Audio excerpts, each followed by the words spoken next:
Assalamualaikum warahmatullahi wabarakatuh. And hi, my name is Wan Akif Wajdi bin Mustafa. My name is Muhammad Wais bin Muhammad Jahari. And my name is Muhammad Faris Fahmi bin Muhammad Irwan. We are from ACC 117 Introduction to Accounting.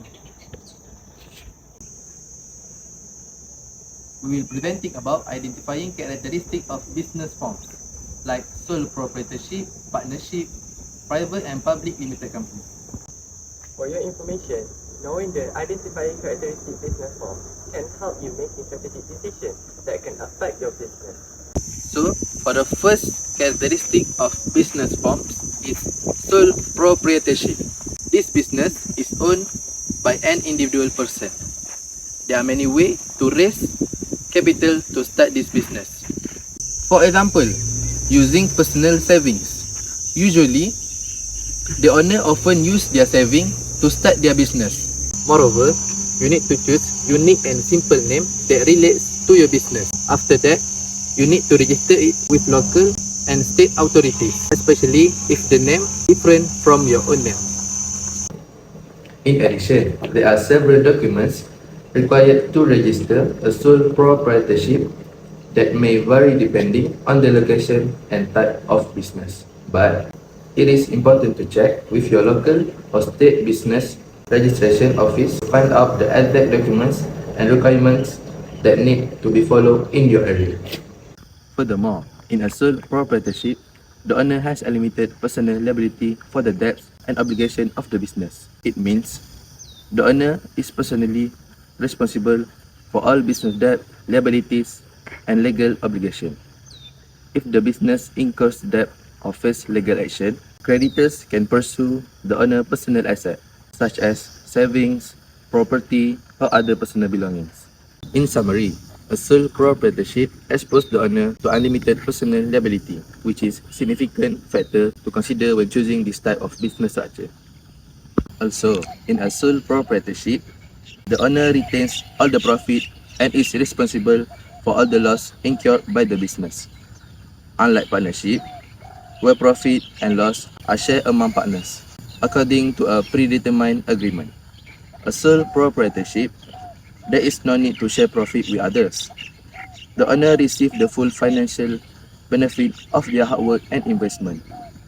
In summary, in a sole proprietorship, the owner has complete control over profit but also bears the full brunt of any loss, making it essential for them to manage both the financial aspect and risk of the business carefully. As an example, a common sole proprietorship in our country is a grocery store. Many grocery stores are owned by an individual person, where the owner manages daily operation and sells various essentials goods to customers. It is because it's easy to establish and manage, and it requires low startup costs. Therefore, for me, sole proprietorship is the best form of business to someone to start their business, due to the factor that I have explained earlier. So, for the next characteristic business form is limited company. As we all know, limited company has two types, which is private and public limited company. Both of these are owned by the shareholder, but the difference is public limited company are publicly traded to the stock exchange, while private limited company, the shareholder are usually a small group, such as friends, family members, and business partners. So how does this two company raise their capital? First of all, public limited company use this method called initial public offer. This method is transition of privately held company to a public one. This method achieved by issuing new share and selling them to the investor. For example, Mr. DIY, the largest home improvement retailer, raised approximately 1.5 billion ringgit in Malaysia's largest initial public offering in 2022.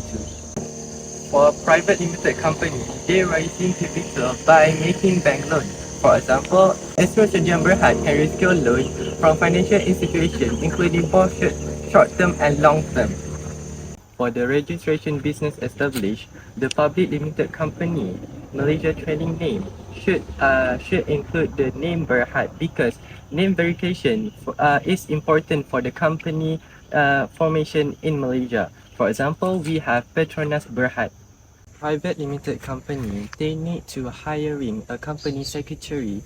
It is compulsory to hire company secretary as soon as you proceed to the registration. For the liability, public and private limited company have limited liability. This means that they are only responsible for the company debt up to amount they invest in share. And for the profit and loss, in both private limited and public limited company, profit are primarily distributed to shareholder in the form of dividend. But losses in limited company are not directly passed on to the shareholder. Instead, the company itself is responsible for covering the loss. In conclusion, the from business have a lot of differences in every aspect, such as who's the owner, how they raise their capital, and etc. For the next characteristic of business form is partnership. Partnership is a business structure where two or more people agree to work together to operate a business, share profit and loss. An example of company that does business in partnership is PwC Malaysia and RSM Malaysia. Partnership can be either written or oral, but a written agreement is highly recommendation to prevent misunderstanding. There has two different partnership, which is partnership and professional partnership. For a professional partnership, the individual involved must have a professional license and qualification.